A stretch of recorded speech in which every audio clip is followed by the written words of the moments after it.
আসসালামু আলাইকুম রহমতুল্লাহি তাআলা ওয়া বারাকাতুহু।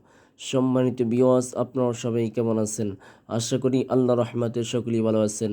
আজকে আমার নিজের খানকায় বসে গভীর রজনীতে তাহাজ্জুদের নামাজের সময় আপনাদের সামনে একটি আমল নিয়ে আসলাম, শিফাউল মুমিনিন তাবিজেতে আমিলানি কিতাবের মধ্য থেকে।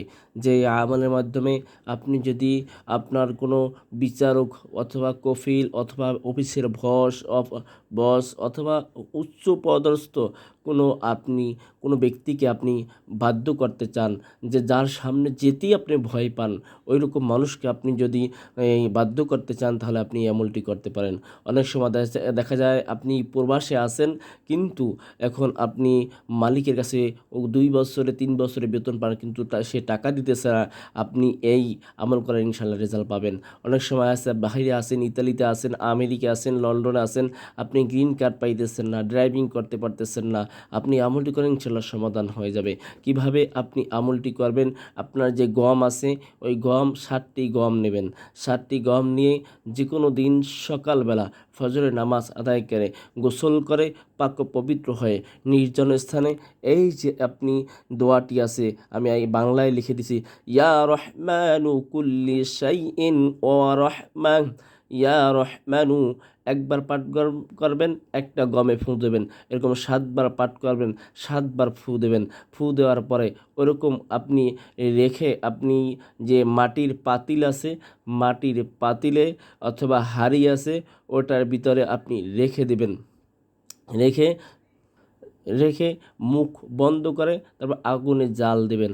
আগুনে জাল দেওয়ার পর আপনি যে ওই যে পাতিলটা অথবা হাঁড়িটা মাটির, ওটা আপনি নির্জন স্থানে ফেলে দেবেন।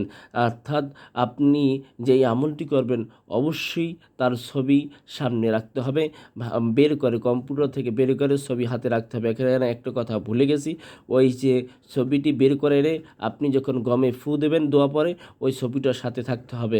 আর ওই যে হাঁড়ির ভিতরে অথবা পাতিলের ভিতরে আপনি যে রাখবেন, ওই গমের সাথে ছবিটাও রাখতে হবে। ছবি সহ আগুনে জাল দিতে হবে।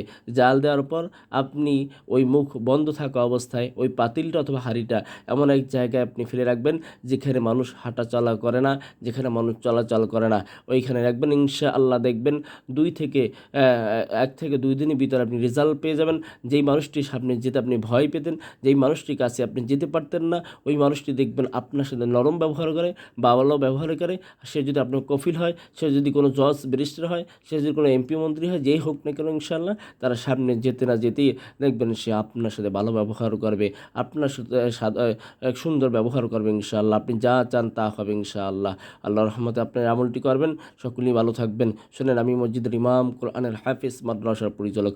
আমি জিন চালানোর মাধ্যমে দেশ এবং দেশের বাহিরে সকল জায়গায় সকল প্রকার কাজ করি। আপনারা যদি আপনাদের কোনো ব্যক্তিগত কাজ করাতে চান, তাহলে উপরের এই নাম্বারে সরাসরি যোগাযোগ করতে পারেন, অথবা ইমো, হোয়াটসঅ্যাপ, ভাইবার খোলা আছে, তাতে কল দিতে পারেন। যাই হোক, সকলেই ভালো থাকবেন। আসসালামু আলাইকুম রহমতুল্লাহ।